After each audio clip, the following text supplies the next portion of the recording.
Everyone, welcome to my channel. I am Simran Sahani और आज मैं आपको पढ़ाने वाली हूँ क्लास 12 फिजिकल एजुकेशन का चैप्टर 9 साइकोलॉजी एंड स्पोर्ट्स। तो इसके बाद में सिर्फ एक ही चैप्टर बचेगा, चैप्टर 10, एंड देन फिजिकल का सिलेबस हो जाएगा खल्लास।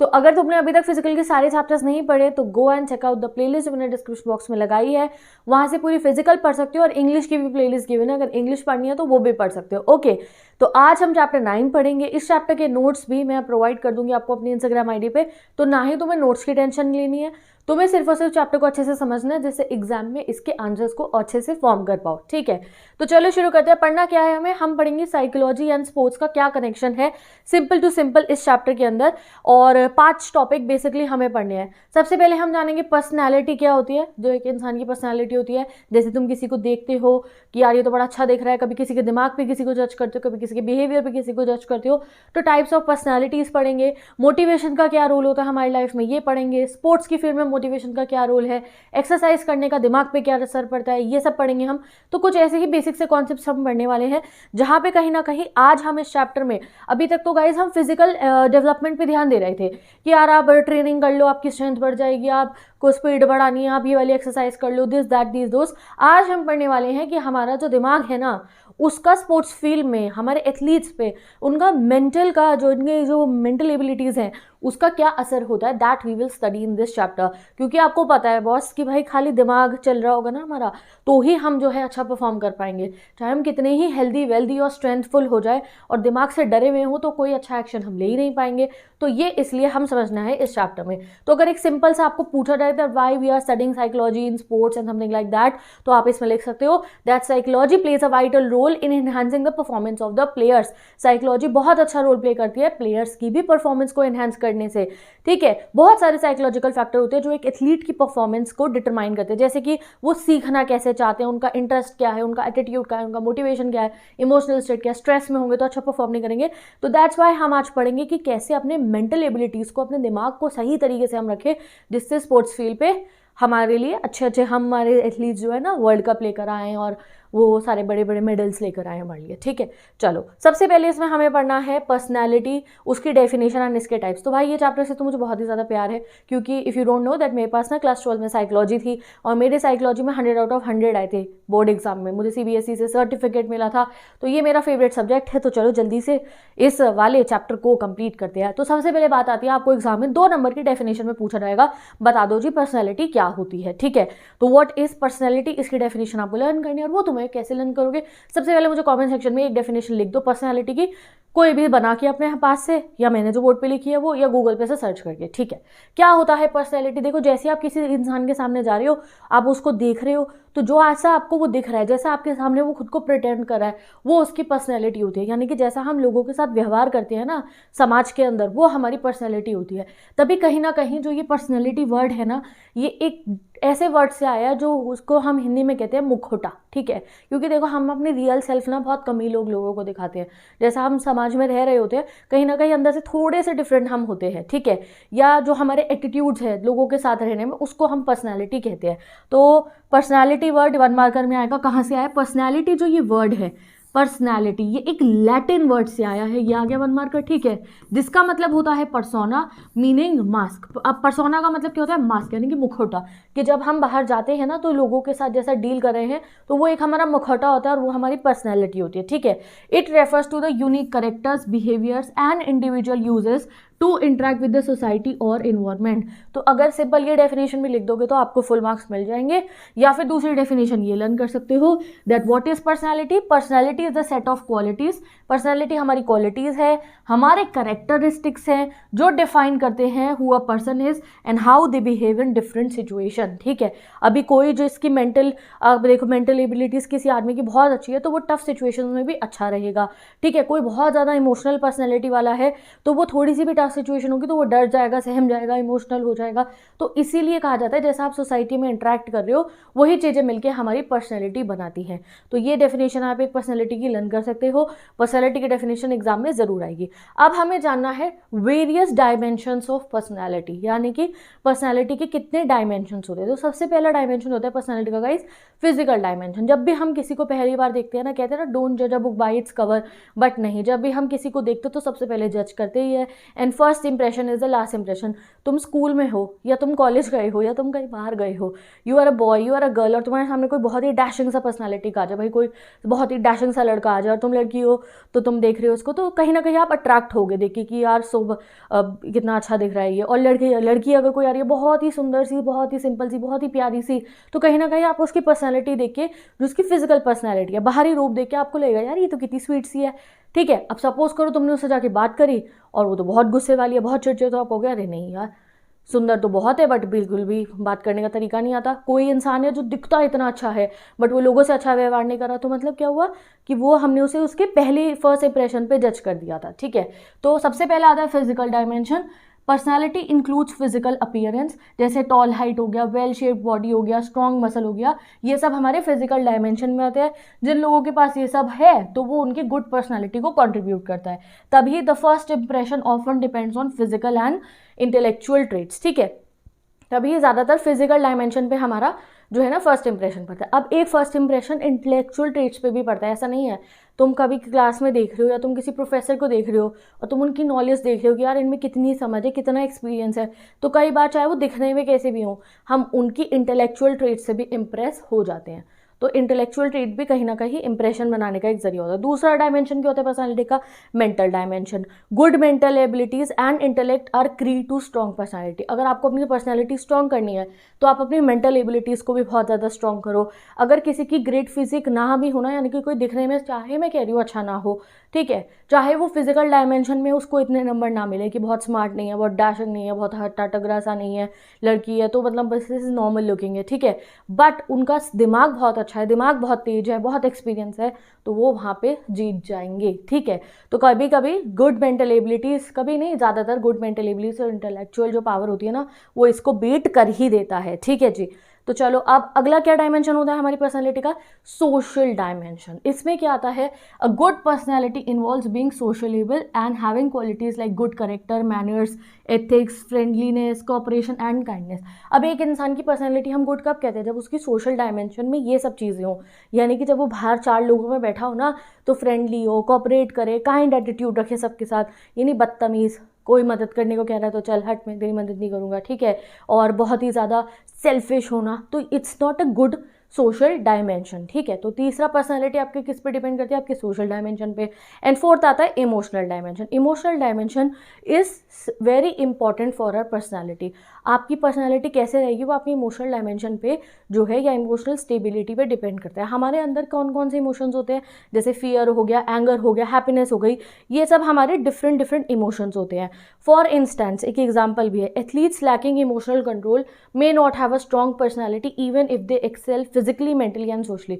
अगर कोई ऐसा एथलीट है वो इमोशंस पे उनको कंट्रोल नहीं है, तो चाहे वो कितना ही अच्छे फिजिकली दिखते हो, मेंटल एबिलिटीज़ भी अच्छी हो, उनकी खेलने का तरीका भी अच्छा हो, सोशली भी बहुत अच्छे हो, बट अगर वो खुद से बैलेंस नहीं रहेंगे ना तो थोड़ी टफ सिचुएशन आएगी, वो स्ट्रेस में चले जाएंगे और अगली वाली फील्ड में, अगली वाले गेम में फील्ड पे अच्छा परफॉर्म नहीं कर पाएंगे, या किसी ने कुछ कह दिया और मन पे बात लग गई, ठीक है।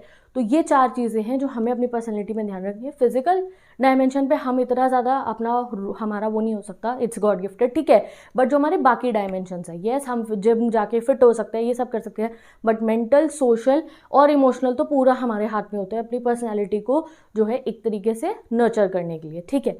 तो सिंपल आपको ये याद रखना है, ये चार डायमेंशन हो गए पर्सनैलिटी के। अब आता है मेन, उसमें तो ज़्यादा क्वेश्चन नहीं आते। अब आता है नेक्स्ट टॉपिक हमारा जुंग का classification and big five theory. तो सबसे पहले हमने कार्ल जुंग, जो एक बहुत ही फेमस साइकोलॉजिस्ट हैं, इन्होंने पर्सनैलिटी को समझने के जो दो एक तरीके बताए थे वो हम पढ़ने वाले हैं। कई बार तुम कहते हो ना मैं इंट्रोवर्ट हूँ, और कई बार तुम कहते हैं ये तो एक्सट्रोवर्ट है, तो भाई वो कहीं ना कहीं इन्होंने ही बताया था, कार्ल जुंग ने, ठीक है। किसने? नजर नाम कमेंट करो, कौन से साइकोलॉजिस्ट ने बताई है हमारे को टाइप्स ऑफ पर्सनैलिटीज में इंट्रोवर्ट और एक्सट्रोवर्ट? कार्ल जुंग ने, ठीक है। सही स्पेलिंग इनकी जो है नाम की बिल्कुल कॉमेंट कर दो। पूरा नाम है कार्ल गुस्ताव जुंग, एक स्विस साइकियाट्रिस्ट थे ये, ठीक है, और साइकोलॉजिस्ट भी आप कह सकते हो। इन्होंने अपनी बुक पब्लिश करी थी साइकोलॉजी टाइप्स 1921 में, और जहाँ पे उन्होंने थ्योरी ऑफ पर्सनैलिटी लिखी थी।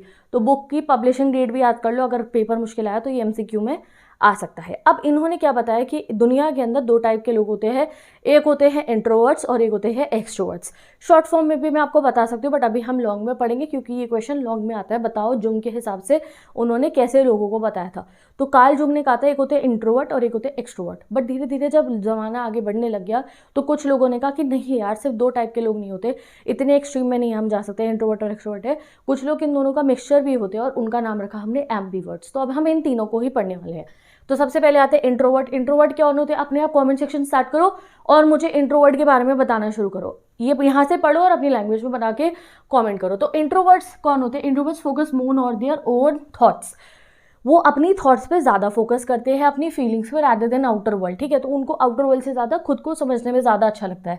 यूजुअली क्वाइट रहते हैं, रिजर्व रहते हैं और अकेलापन ज़्यादा पसंद करते हैं। Introverts enjoy activities like reading, writing, thinking deeply. ठीक है, इंट्रोवर्ट्स की ये क्वालिटीज़ है। They like to live in their own inner world. कहीं ना कहीं अपने इनर वर्ल्ड में रह के खुश है। 4 लोग पार्टी कर रहे हैं न्यू ईयर पे तो इन्हें कोई फर्क नहीं पड़ा, अरे भैया मेरा न्यू ईयर मेरा अकेले खुद मना लूंगा मैं, मजे से कोई बुक रीड करके अच्छी सी कॉफ़ी बना के। ये इस टाइप के लोग होते हैं। Introverts often avoid big social events and don't like being in the spotlight. इन्हें बिग सोशल इवेंट्स पसंद नहीं होते और इन्हें स्पॉटलाइट में रहना भी पसंद नहीं होता है। ठीक है, they prefer staying to themselves and think carefully before speaking. अब ये एक तो खुद में रहना पसंद करते हैं, दूसरा ये लोग वो होते हैं जो कुछ भी बोलने से पहले ना 4 बार सोचते हैं। तो ये बहुत सिंपल लाइंस मैंने लिखे हैं इंट्रोवर्ट की, जो एग्जाम में जब पूछा जाएगा आप यही लिख देना, नोट्स मिल जाएंगे आपको, उसकी टेंशन आपको नहीं लेनी है, वो भी फ्री ऑफ कॉस्ट। अब आते हैं इनके उल्टे जो होता है हमारा एक्सट्रोवर्ट्स। ठीक है, अब आप अपने ग्रुप में भी देख सकते हो, कुछ बच्चे देखेंगे आपको कि यार ये तो इंट्रोवर्ट्स है, और दूसरा आपका दोस्त होगा भैया बिल्कुल पार्टी प्लानर एंड जो है बिल्कुल ही वो होगा भैया हमारा एक्सट्रोवर्ट। ठीक है, अब एक्सट्रोवर्ट्स कौन है? अपोजिट होते हैं इंट्रोवर्ट्स के एग्जाम में। ऐसा भी छोटा सा क्वेश्चन आ सकता है, इंट्रोवर्ट्स के ऑपोजिट कौन है? अरे एक्सट्रोवर्ट है और क्या। ठीक है, चलो, extroverts enjoy being around people and focus on the outer world. इन्हें लोगों के साथ रहना पसंद है और आउटर वर्ल्ड पे फोकस करते हैं। दे gain energy from interacting with others. जो एक्सट्रोवर्ट लोग हैं ना, इनकी क्वालिटी होती है कि इन्हें एनर्जी, लाइफ में जीने का मजा तभी आएगा इन्हें जब ये लोगों से बातचीत करेंगे, मिलेंगे जुलेंगे। इन्हें अकेले कमरे में बैठा दो, दे विल बी लाइक यार मेरा तो पागल बन रहा है। ठीक है, चलो आगे बढ़ते हैं हमारे एक्सट्रोवर्ट्स के बारे में। ठीक है, they are outgoing, bold, tend to be optimistic. Outgoing होते हैं, बोल्ड होते हैं और ऑप्टिमिस्टिक यानी कि पॉजिटिव एटीट्यूड वाले होते हैं। Extroverts are talkative, enthusiastic and assertive. Talkative होते हैं, असर्टिव होते हैं, मतलब अपनी बात मनवा लेते हैं, और जो है ना एंथुसियास्टिक होते हैं, किसी भी काम के लिए मना नहीं करेंगे, एक्साइटेड रहते हैं।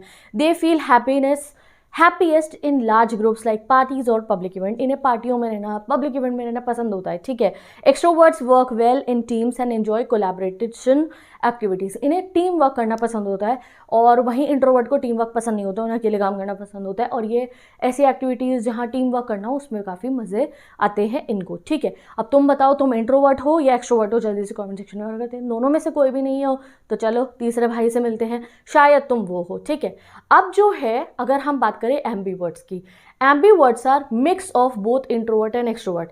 तो एम्बीवर्ट्स इन दोनों के, एक्सट्रोवर्ट और इंट्रोवर्ट के जो है ना, दोनों के ही मिक्सचर होते हैं।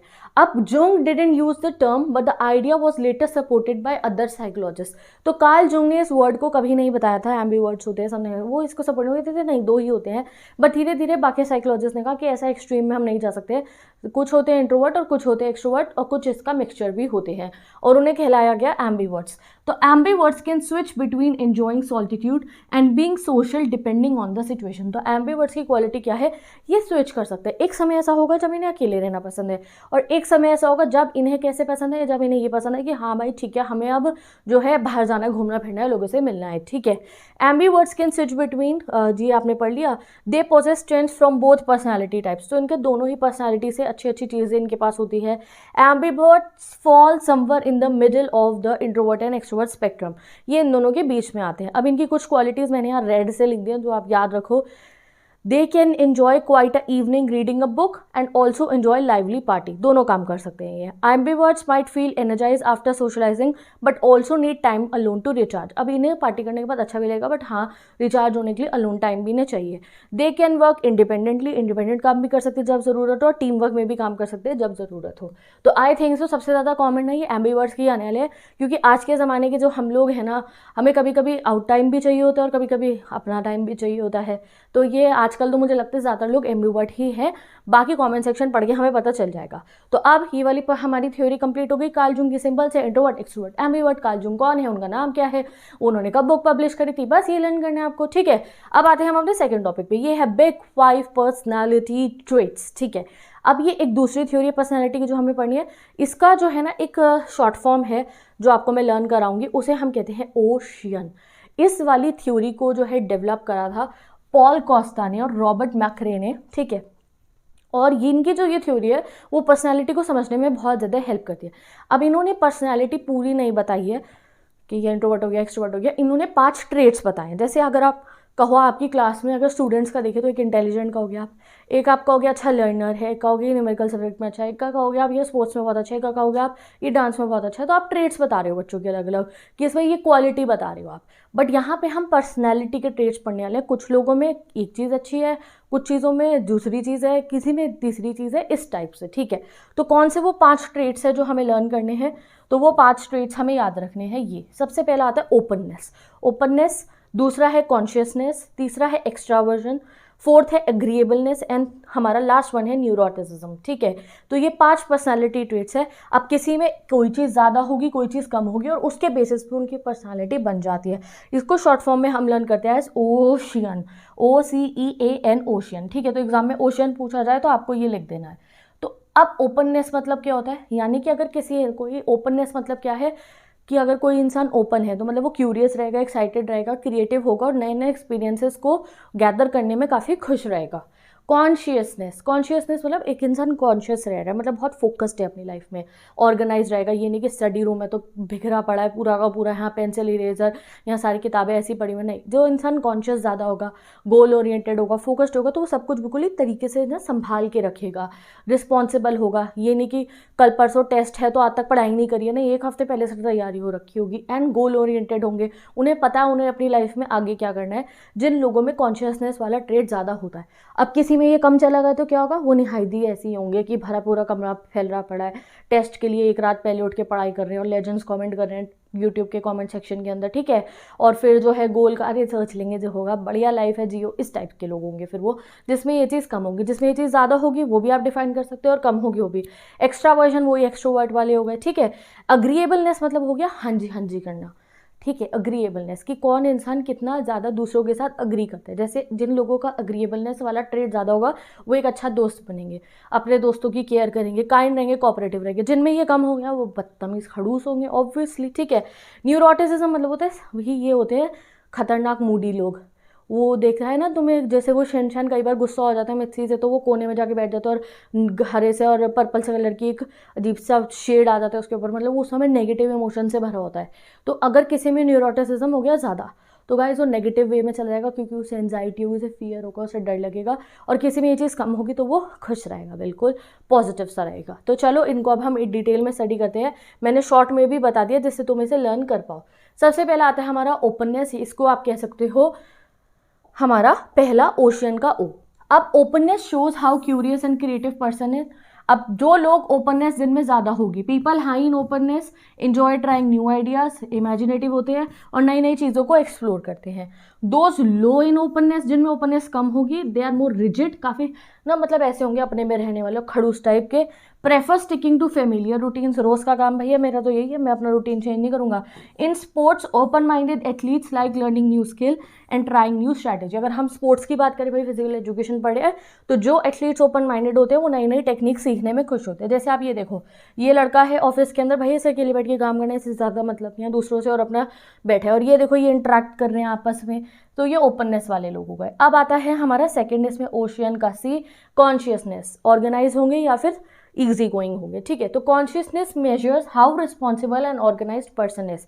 गाइस इससे इजी लैंग्वेज में शायद ही मुझे लगता है कि आप खुद से भी बना पाओगे, तो इसलिए इस लैंग्वेज को आप स्टडी करो, तुम्हें इस नोट्स की टेंशन नहीं लेनी है। दीज आपको प्रीमियम बोलो, तुम फाइन क्वालिटी बोलो, भाई बहुत बढ़िया नोट्स है, ठीक है। मैंने खुद लिखे हैं बैठ के सिंपल लैंग्वेज के अंदर, and I am not charging anything. तुम्हें फ्री में जाओ मेरी इंस्टाग्राम आईडी पे वहाँ जाकर डाउनलोड कर सकते हो, ठीक है। तो जो है आपको ये नोट्स मिल जाएंगे, तुम अभी नोट्स की टेंशन मत लो, तुम एक बार समझ लो कि तुम्हें हिंदी में सब कुछ पता हो और शॉर्ट फॉर्म में नहीं, डिटेल में पता हो, फिर आप खुद बना के लिख दोगे। तो consciousness measure how responsible and organise a person is. High conscious people hardworking होते हैं, केयरफुल होते हैं और डिपेंडेबल होते हैं, ठीक है। और जिनमें ये लो होता है वो काफ़ी रिलैक्स रहेंगे, केयरलेस रहेंगे और डिसऑर्गेनाइज रहते हैं। स्पोर्ट्स और एकेडमिक की अगर हम बात करें तो consciousness individual perform well in task requiring planning and decision making. अगर हम एथलीट्स की बात करें तो वो एथलीट्स ऑब्वियसली अच्छा परफॉर्म करेंगे जिनमें ये फीचर अच्छा है, क्योंकि वो प्लान करेंगे और अच्छे से अपना इम्प्लीमेंट कर पाएंगे स्ट्रैटेजीज़ को। तो ये देखो, ये जो लड़की कितनी हाईली कॉन्शियस है, ये देखो लैपटॉप रखा है, ये चाय पड़ी और ऐसे स्ट्रेट बैठी हुई है, वो अपना काम कर रही है। और ये देखो भाई साहब, अब आप खुद बताओ किसका काम अच्छे से होगा, शायद इसी का होगा क्योंकि इतनी ऑर्गेनाइज्ड है। और ये देखो, ठीक है, तो ये इनका आपको दिमाग में फोटो भी याद रख लेना। अब आता है हमारा एक्स्ट्रावर्जन। तो एक्स्ट्रावर्जन क्या हुआ, हमारा एक्सट्रोवर्ट वाला फीचर। तो extraversion refer to how social and energetic a person is. Extraversion मतलब कितना एनर्जेटिक और सोशल एक इंसान है। एक्सट्रोवर्ट्स जिनमें ज़्यादा होगा फीचर, वो आउटगोइंग टॉकेटिव होंगे और लोगों के साथ रहना उन्हें पसंद होगा, एक्साइटमेंट पसंद होगी और ग्रुप एक्टिविटी पसंद होगी। जिनके अंदर ये एक्स्ट्रावर्जन कम हो जाएगा वो इंट्रोवर्ट फिर बन जाएंगे, वो अकेले रहना पसंद करेंगे या स्मॉल ग्रुप में या बिल्कुल ही अकेले रहना पसंद करेंगे। Extroverts often participate in adventurous और risky sports because they seek excitement. तो बहुत सारे जिनमें एक्स्ट्रोवर्ट फीचर ज़्यादा होगा तो वो एथलीट्स बनना पसंद करेंगे, उन्हें ना एडवेंचर स्पोर्ट्स भी पसंद होंगे, ठीक है। तो ये फोटो से आप देख सकते हो, हाई एक्स्ट्रावर्जन इकट्ठे बैठ के काम कर रहे हैं, चाय पी रहे, बतिया रहे आपस में, और ये भाई साहब अकेले ही पसंद है, ये खुश है अकेले, ठीक है। अब आ गया हमारा OCE, हमने पढ़ लिया है। अब हम पढ़ते हैं A और N, agreeableness.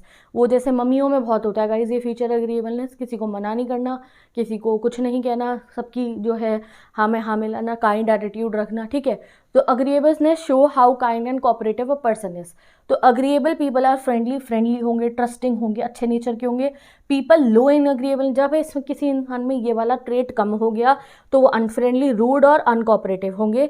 This trait reflect how well someone works with and help others, ठीक है। अब आता है हमारा लास्ट फीचर जो है न्यूरोटिसिज्म, ठीक है। इसको ऐसे लर्न करना है, न्यूरोटिसिज्म, प्रोनाउंसिएशन कोई भी तुम्हें ऐसे लर्न करना है कि स्पेलिंग याद हो जाए। तो neuroticism measure emotional stability. People high in neuroticism often nervous रहेंगे, जिनमें ये चीज़ ज़्यादा हो गई, नर्वस रहेंगे, एंशियस रहेंगे और नेगेटिव इमोशन उन्हें हमेशा घेरे रखेंगे।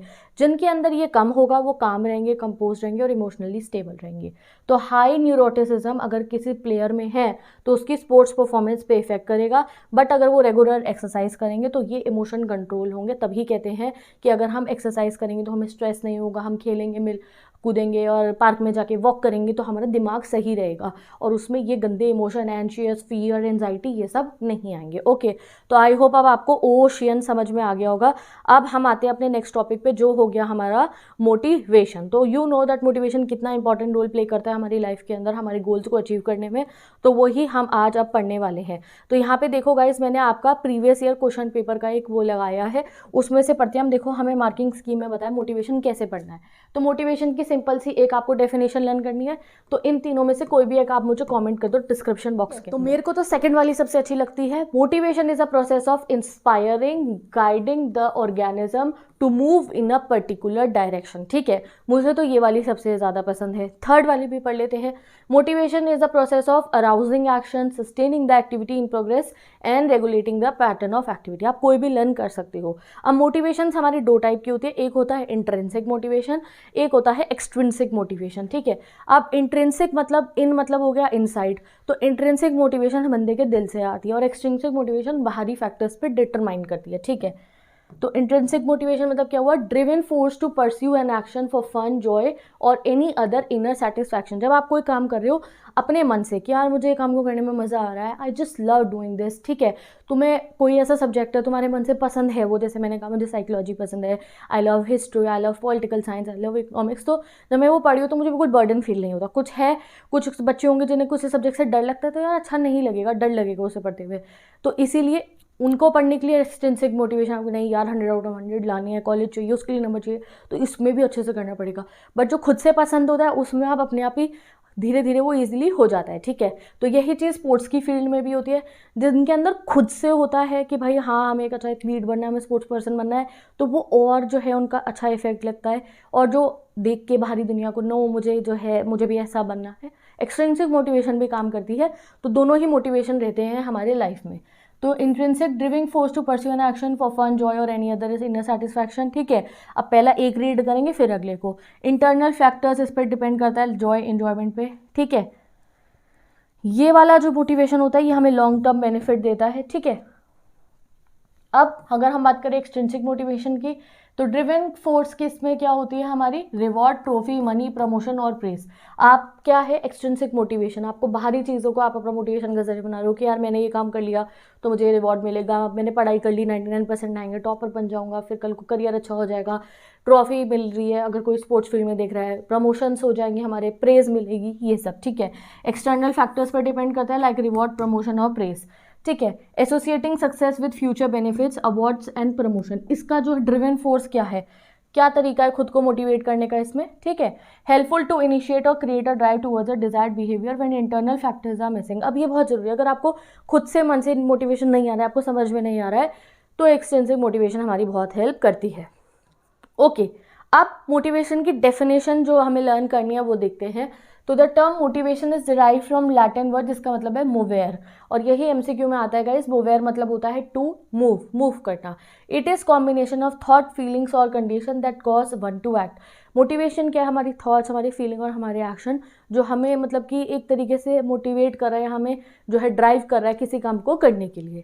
तो any condition that might energise and direct our actions को मोटिवेशन कहते हैं। ये एक बहुत फेमस डेफिनेशन है जो क्रूक्स एंड स्टीन ने दी है, तो ये लर्न कर लो। मोटिवेशन की एक डेफिनेशन कमेंट कर दो। ठीक है, motivation is an important factor जो हमारे को एनकरेज करता है, चाहे एथलीट्स हो चाहे नॉर्मल इंसान हो, उनकी बेस्ट सेल्फ पे पहुंचने के लिए। ओके, अब टाइप्स ऑफ मोटिवेशन क्या होती है, तो गाइस देयर आर दो टाइप्स ऑफ मोटिवेशन है, एक इंट्रिंसिक मोटिवेशन जो दिल से आती है और एक एक्सट्रिंसिक मोटिवेशन जो बाहरी फैक्टर पे डिपेंड करती है कि हम देखेंगे बाहर की दुनिया में, हम देखेंगे यार अगर मैंने ये काम कर लिया तो मेरा प्रमोशन हो जाएगा, अगर मैंने ये काम कर लिया तो मैं टॉपर बन जाऊंगा, कल को मेरा करियर अच्छा होगा, मेरे को अच्छा कॉलेज मिलेगा, अगर मैंने ये काम कर लिया तो यार मैं वर्ल्ड चैंपियन बन जाऊंगा। ये हो गई एक्सट्रिंसिक मोटिवेशन।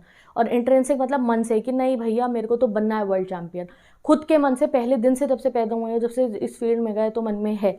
एक बच्चे के खुद से मन से वो सीरियस है कि नहीं मुझे तो अच्छे नंबर ही लेकर आने हैं। ठीक है, और उससे मज़ा आ रहा है पढ़ने के अंदर। ये हो गया हमारा इंट्रिंसिक मोटिवेशन। तो एक बार डेफिनेशन पढ़ लेते हैं। Intrinsic motivation is this is when a person is motivated from with in, खुद से मोटिवेटेड है। It means you do something because you enjoy it और फाइंड सेटिस्फैक्शन इन इट। तुम इसलिए वो काम कर रहे हो क्योंकि तुम उसे एंजॉय कर रहे हो। You don't need anyone to tell you what to do. तो जिन बच्चों को खुद से पसंद है, जैसे पढ़ाई करना आपको बहुत खुद से पसंद है, यू लव दिस सब्जेक्ट, तो तुम्हें किसी को बोलना नहीं पड़ेगा कि तुम्हें उसकी स्ट्रैटेजी भी देखने की जरूरत नहीं पड़ेगी, तुम खुद ही स्ट्रैटेजी बना के खुद ही पढ़ना शुरू कर दोगे, ना ही कोई मोटिवेशन की जरूरत होगी अगर कोई चीज़ आपको करनी पसंद है तो। ठीक है, तो for example if you study because you learning new things and you feel happy when you do well, ये इंट्रिंसिक मोटिवेशन है। अगर तुम पढ़ाई करते हो क्योंकि तुम्हें पढ़ना अच्छा लगता है, ये नहीं कि मुझे नंबर चाहिए, तो ऑब्वियसली वो आपके इंट्रिंसिक मोटिवेशन पे डिपेंड करेगा। ठीक है, अब एक्सट्रिंसिक मोटिवेशन क्या होती है, this is when person is motivated by external factors और रिवॉर्ड। तभी मैंने यहाँ मेडल लगाया है कि एक्सटर्नल फैक्टर की वजह से आप कोई काम कर रहे हो। It means you do something because of outside rewards और pressure, not because you enjoy it. कई बार ये प्रेशर से भी होती है। ठीक है, कि नहीं मम्मी पापा ने कहा है कि नहीं I have to do this, तो मुझे तो ये करना ही है। If you study because your parents promise to give you a gift, अब पापा ने कह दिया कि भैया इतने % आ गई तो आईफोन या बुलेट पक्की तुम्हारी। ठीक है, तो तुम पढ़ोगे कि भैया ठीक है ये तो मेरी एक्सट्रिंसिक मोटिवेशन है, ये हो गया तो मेरे को ये अचीव हो जाएगा गोल। तो ये हो गई हमारी एक्सट्रिंसिक मोटिवेशन। ओके गाइस, अब मोटिवेशनल टॉपिक भी कंप्लीट होने वाला है। अब मोटिवेशन को बढ़ाने के क्या 4 तरीके हैं आपको ये याद करने हैं। जो हमारी एनसीईआरटी बुक में बता रखी है ना, मैं उस टाइप से बता रही हूँ आप लोगों को, क्योंकि कई बार ये क्वेश्चन एग्जाम में आ जाता है ऐसे। तो 4 टेक्निक होती है हमारी खुद को जो है मोटिवेट करने की। सबसे पहली होती है कोग्निटिव अप्रोच, यानी कि हमें मेंटली खुद को प्रिपेयर करना है। सेट क्लियर स्पेसिफिक गोल करें जो सिंपल हो और टाइम बाउंड हो और हम उन्हें जल्दी से अचीव कर पाएं। And make sure to goal has a purpose and is achievable. आप ऐसा गोल बनाओ कि उसका एक पर्पस हो और वो अचीव हो पाए, कि आपने गोल बनाया कि यार मुझे 2 दिन के अंदर ये वाला चैप्टर कंप्लीट करना है, क्योंकि जब मेरा ये चैप्टर कंप्लीट होगा तो इस वाले सब्जेक्ट का सिलेबस कंप्लीट होगा, सिलेबस कंप्लीट होगा तो मैं अपने गोल की तरफ जो है मेरा गोल कंप्लीट हो जाएगा। तो मोटिवेशन आपको तभी आएगी किसी काम को करने की जब आप अच्छे टारगेट बनाओगे और वो टारगेट अचीवेबल हो और उनका अचीव करने का कोई पर्पस हो। अब तुमने कह दिया कि यार मैं तो आज बैठ के ये वाला जो गेम डाउनलोड करा है ना, इसकी 5 स्टेज पार कर, क्या पता तुम्हारा आज मन ना करे और तुम 2 स्टेज के बाद ही उस काम को बीच में छोड़ दो। ठीक है। अब आती है दूसरी हमारी पीडियोलॉजिकल अप्रोच। ठीक है, एग्जाम में ऐसा क्वेश्चन आता है पीडियोलॉजिकल अप्रोच कौन सी, दैट्स वाई मैं इसमें आपको ये करा रही हूँ। पीडियोलॉजिकल अप्रोच ये कहता है कि आप टास्क को अपने फन और इंटरेस्टिंग बनाओ। ठीक है, जब भी आप किसी काम को कर रहे हो, मोटिवेशन आपको चाहिए तो उसे फन बनाओ और उसमें इंटरेस्ट लेके करोगे तो अच्छा लगेगा। बोर होगे तो उस काम को करने का मन ही नहीं करेगा। और involve individual in decision making, जब आप डिसीजन ले रहे हो लोगों से पूछ लो और अपना फीडबैक लो खुद को इम्प्रूव करने के लिए। तभी तो जब कोई स्ट्रैटेजी बनाती तो मैं बार बार कमेंट करवाती हूँ, बताओ कैसी चल रही है, कैसा हो रहा है, मुझे अपना गोल बताओ। क्योंकि कहीं ना कहीं दूसरे इंसान की भी हेल्प करना काफ़ी हमारे लिए अच्छा हो जाता है। कि अगर आपको मोटिवेशन चाहिए तो अगर आप किसी से पूछो, चाहे अपने पेरेंट्स ही आपको समझा रहे हैं या स्पोर्ट्स की फील्ड पे कोच से पूछना कि मेरी परफॉर्मेंस कैसी चल रही है, तो ये मोटिवेशन बहुत ज़्यादा प्रोवाइड करता है। Next, social support. आप मोटिवेटेड तब रहोगे जब आपके आसपास में आपके जैसे लोग रहेंगे जो आपको एनकरेज करेंगे। ठीक है, वो नहीं जो आपको डिस्करेज करेंगे कि नहीं तू तो कुछ कर नहीं सकता है। लास्ट होती है हमारी फैसिलिटेशन अप्रोच। ये होता है हमारा रिवॉर्ड्स वाला। जब आप किसी चीज़ के लिए पढ़ रहे हो या कोई काम कर रहे हो जिससे कि आपको रिवॉर्ड मिले, आपको प्राइज़ मिले, आपको रिकॉग्निशन मिले, तो ये भी एक बहुत अच्छा जरिया है खुद को मोटिवेटेड रखने का। कहीं ना कहीं पूरे वर्ल्ड में सबसे बड़ा यही होता है फैसिलिटेशन अप्रोच, हमें हमारे गोल्स के लिए मोटिवेट करने का कि हमें कोई रिवॉर्ड मिलेगा और वी विल बी प्रमोटेड और समथिंग लाइक दिस। ठीक है, तो ये मैंने इसी वे में आपको पढ़ा दिया कि एग्जाम में पूछ ले जाए भैया पीडियोलॉजिकल अप्रोच बताओ तो तुम्हें पता है ये कौन सी है, फन और इंटरेस्टिंग बनाने वाली टास्क। अब आता है हमारा नेक्स्ट टॉपिक, एक्सरसाइज अडेरेंस और उसका रीज़न, बेनिफिट और कैसे हम उसे कर सकते हैं। तो एक्सरसाइज अडेरेंस मतलब क्या होता है, तो exercise adherence means keeping up with an exercise routine for a long time after you start. तो कई बार ऐसा होता है लोग सोचते हैं यार आज से मुझे बॉडी वॉडी बनानी है, आज से मुझे वेट लूज करना है और जाते हैं जिम में एक्सरसाइज करते हैं। 2 दिन बाद 3 दिन बाद वो मोटिवेशन खत्म हो जाती है और कभी मुड़ के ही नहीं देखते जिम को। फिर 1 साल बाद याद आता है यार मैंने तो न्यू ईयर पे रेजोल्यूशन बनाया था, अरे यार। तो ये चीज़ नहीं होनी चाहिए। इफ़ यू वांट कि आप एक्सरसाइज कर रहे हो, आपको फिजिकली फिट रहना है, तो आपका वो शेड्यूल ब्रेक ना हो, तो वो करने के लिए भी हमारे पास साइकोलॉजी के थ्रू काफ़ी सारे तरीके हैं। तो एक्सरसाइज अडेरेंस मतलब ही ये होता है, that means keeping with your exercise routine for a long time. It's about doing the exercise on your own without needing someone to push you. कि आप खुद जा रहे हो रोज उठ के एक्सरसाइज करने, तो मैं आके कोई ना कह रहा हूँ कि यार तू बहुत मोटा हो गया है, फिट हो जा, जा चला जा एक्सरसाइज करने, नहीं। इट मेनली डिपेंड्स ऑन हमारी खुद की मोटिवेशन और हमारा माइंडसेट। ठीक है, अब रीजंस टू एक्सरसाइज आपको पूछे गए हैं, क्या ज़रूरत है हमें इस दुनिया में रहकर एक्सरसाइज करने की, तो बहुत सारे रीज़न हैं। डेली एक्सरसाइज से हमें थकावट नहीं होगी, हमें जो है हेल्दी रहेंगे हम, हमें बीमारियां नहीं होंगी, हम फिट रहेंगे। एक्सरसाइज हमारी बॉडी को हेल्दी रखेगी, अपीयरेंस अच्छी होगी, फिटनेस अच्छी होगी। एक्सरसाइज हम करेंगे तो स्ट्रेस कम होगा, हैप्पी रहेंगे हम। ठीक है, हार्मोन्स भी हमारे अच्छे होंगे। ठीक है, मूड अच्छा होगा अगर हम एक्सरसाइज करेंगे। It can be a fun way to stay active and creative. अगर हम एक्सरसाइज करेंगे तो ऑब्वियसली जहाँ हम जाके एक्सरसाइज करें तो वहाँ लोगों से मिलेंगे, इंटरेक्ट करेंगे, धीरे धीरे हमारी सेल्फ इस्टीम, हमारा कॉन्फिडेंस, सोशल कनेक्शन सब अच्छे होने लगेंगे। तो ये कुछ रीज़न है एक्सरसाइज करने की, तो आप खुद भी लिख सकते हो। बेनिफिट्स क्या है एक्सरसाइज करने के, तो एक्सरसाइज करने के बहुत सारे बेनिफिट होते हैं। फिजिकल बेनिफिट, हेल्दी होगा, हार्ट डिजीजेस नहीं होंगी, मसल स्ट्रेंथ हो जाएगी। साइकोलॉजिकल बेनिफिट, कॉन्फिडेंस बढ़ेगा, स्टीम बढ़ेगी हमारी, स्ट्रेस कम होगा, मेमोरी बढ़ेगी। मेंटल बेनिफिट, मेंटल हेल्थ अच्छी होगी, अटेंशन अच्छी होगी और हैप्पीनेस अच्छी होगी। जब आप एक्सरसाइज करते हो ना तो फोकस, अटेंशन भी बढ़ता है। सोशल बेनिफिट, सोशल बॉन्ड अच्छे होंगे, लीडरशिप स्किल बढ़ेगी और बहुत सारे अदर बेनिफिट्स भी होते हैं। मोटिवेशन अच्छी होगी और हमारा लाइफस्टाइल अच्छा होगा अगर हम एक्सरसाइज करेंगे। तो इसे मत सोचना कि ये पढ़ना नहीं है, पढ़ना एक्सरसाइज अडेरेंस पर लॉन्ग क्वेश्चन आता है। अब strategies to enhance exercise adherence, कैसे आप जो है ऐसा ना हो यार कि 2 दिन जिम गए और तीसरे दिन वही परेशान हो गए, नहीं जाया जा रहा, आपका रूटीन ब्रेक ना हो, या आप फिजिकल एक्टिविटी कोई करे तो वो ब्रेक ना हो। कैसे होगा, सबसे पहले set realistic and achievable goal to stay focus and motivated. तो रियलिस्टिक गोल बनाने, ये नहीं कि एक दिन है 4 घंटे जिम, नहीं, 1 घंटा गए डेली और आ गए घर पे। ठीक है, ये नहीं कि अपने आप को बहुत आपने फोर्स कर दिया। Add variety of exercises to keep thing interesting, अलग अलग एक्सरसाइजेस करो, ये नहीं कि एक ही कर रहे हो तो इंटरेस्ट बनेगा। Surround your self with people who share similar goals, तो आप उस समय पे जाओ एक्सरसाइज करने जहाँ आपकी उम्र के लोग आ रहे हो, उनके भी वही विजन हो जो तुम्हारे हो। ठीक है, reward your self for positive behaviour, जब आपके एक्सरसाइज शेड्यूल अच्छा चल रहा हो, अच्छा कर रहे हो आप, तो खुद को रिवॉर्ड करो। फीडबैक लो रेगुलर, जिससे कि आपको पता चल जाए कि कैसे आपका चल रहा है एक्सरसाइज। ठीक है, take necessary steps to address issues based on feedback, अब अगर कोई फीडबैक आपको आया तो उस पर स्टेप लो। मॉनिटर करो अपनी हेल्थ को। ठीक है, ये कुछ तरीके हैं जिससे आप अपनी एक्सरसाइज को जो है एडहेरेंस को बिल्टअप कर सकते हो। Educate your self and others about the importance of health to encourage active and healthy lifestyle, खुद को भी समझाओ कि ये मैं किसी और के लिए नहीं कर रहा हूँ, मैं खुद के लिए कर रहा हूँ जिससे मेरी लाइफ अच्छी रहे, मैं ज़्यादा उम्र जीऊँ और मैं हेल्दी रहूँ। ठीक है, अब आता है हमारा next topic, that is aggression, यानी कि गुस्सा। जो गुस्सा एक बहुत इंपॉर्टेंट साइकोलॉजिकल फैक्टर होता है, इसको हम स्पोर्ट्स की फील्ड पे भी पढ़ने वाले हैं कि कैसे टाइप के गुस्से होते हैं जो स्पोर्ट्स की फील्ड पे भी देखे जाते हैं, ठीक है। तो अगर हम अग्रेशन की डेफिनेशन कहें तो इट इज़ अ फिजिकल और वर्बल बिहेवियर। या तो फिजिकल हो सकता है कि आपने घूसा मार दिया किसी को, या वर्बल आप उसी को गाली दे रहे हो, बदतमीजी कर रहे हो, which is directed towards the goal of harming other living being इधर फिजिकली और साइकोलॉजिकली। तो अग्रेशन वो चीज़ है जिससे आप दूसरे को हार्म कर रहे हो, इधर फिजिकली कर रहे हो मार के, या साइकोलॉजिकली उसको गंदी बातें बोल के कर रहे हो। तो अग्रेशन की दूसरी बात कहें हम तो aggression is a range of behaviour that can result in both physical and psychological harm to one self, others और ऑब्जेक्ट इन द एनवायरमेंट। अब ऐसा नहीं है कि आप अग्रेशन खाली दूसरों पे दिखाते हो, कई लोग खुद को भी बहुत ज़्यादा अग्रेसिव होकर खुद को भी हार्म कर लेते हैं। तो इससे आप खुद को भी हार्म कर सकते हो, दूसरों को भी, या किसी चीज़ को भी उठा के फेंक दियो गुस्से में, ठीक है। तो ये होता है हमारा अग्रेशन। अब स्पोर्ट्स की फील्ड पे 3 टाइप के अग्रेशन होते हैं। सबसे पहले होता है इंस्ट्रूमेंटल अग्रेशन। अब इंस्ट्रूमेंटल अग्रेशन, इंस्ट्रूमेंट क्या होता है, किसी तरीके का टूल, इक्विपमेंट। तो ये वही है, इंस्ट्रूमेंटल अग्रेशन स्पोर्ट्स फील्ड में तब होता है जब एक प्लेयर अपने अग्रेशन को एक टूल की तरह यूज़ करे, ठीक है, उसको अपना एक हथियार बना ले, ठीक है। तो instrumental aggression is when aggression को हम टूल की तरह यूज़ करते हैं जिससे हमारा गोल अचीव हो और हम जीत जाए।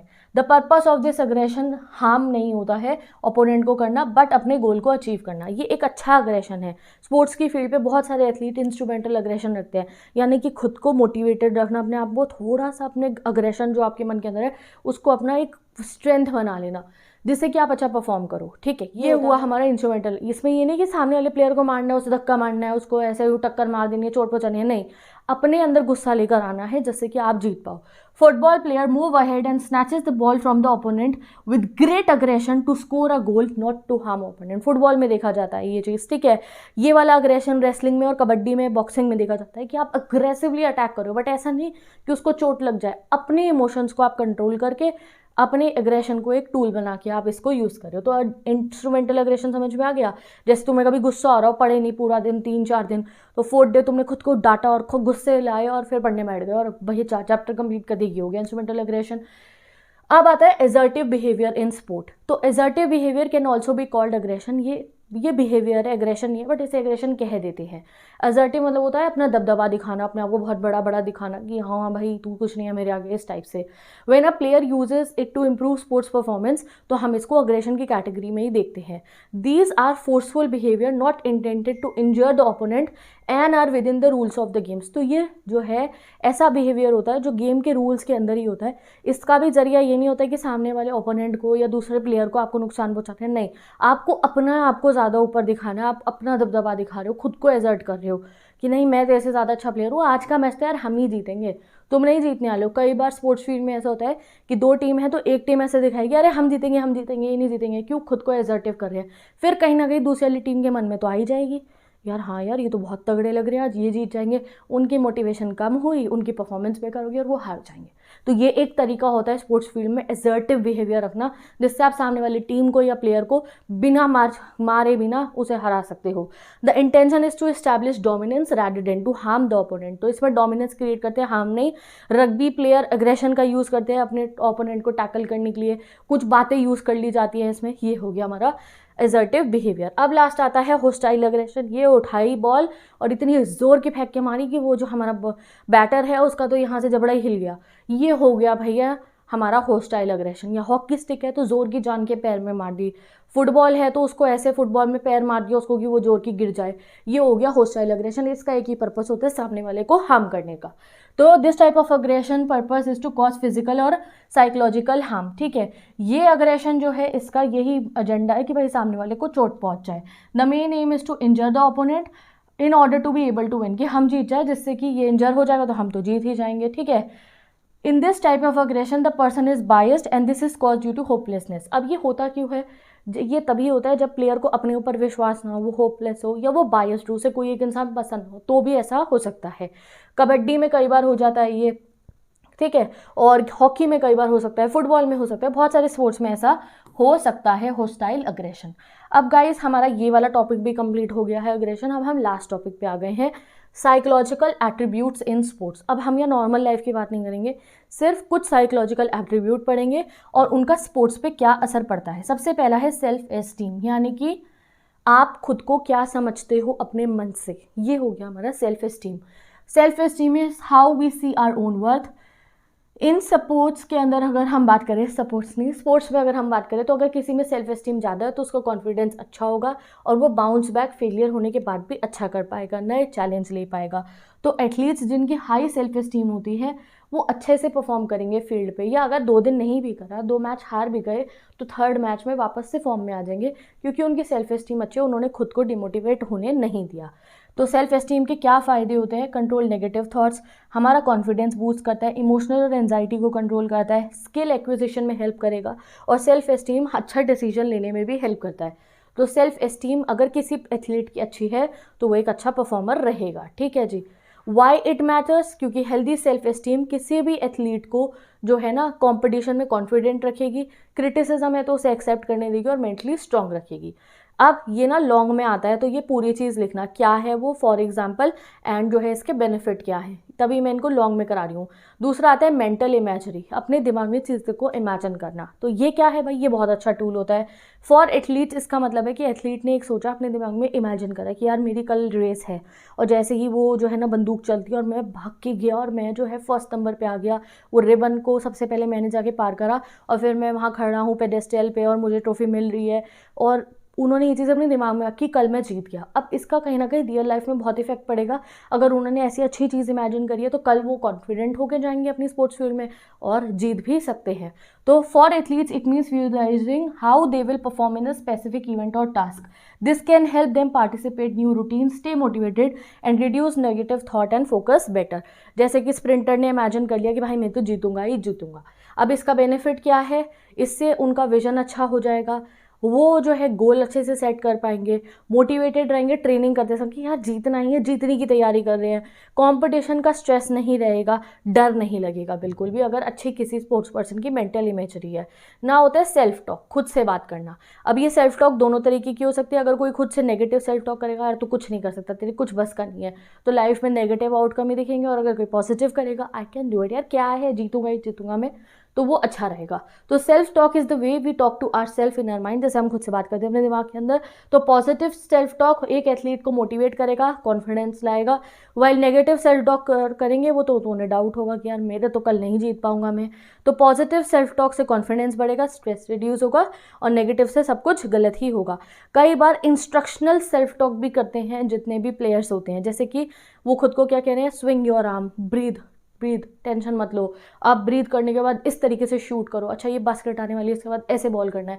कि खुद को वो इंस्ट्रक्शंस दे रहे हैं, जैसे तुम खुद को इंस्ट्रक्शन देते हो ना, नहीं यार आज इसके बाद उठ के ये वाला काम करना है क्योंकि मुझे सिलेबस कंप्लीट करना है। तो ये भी एक तरीके की सेल्फ टॉक ही होती है। बेनिफिट क्या है सेल्फ टॉक के? आप ये रीड कर लो। डेवलप सेल्फ एफिशिएंसी, एफर्ट्स को कंट्रोल करता है, हमारा मूड चेंज कर देगा, स्किल एक्वायर करने में हेल्प करेगा, अटेंशन बढ़ाएगा हमारी, और मिस्टेक्स हैंडल करने में हेल्प करता है सेल्फ टॉक। अब लास्ट आता है गोल सेटिंग।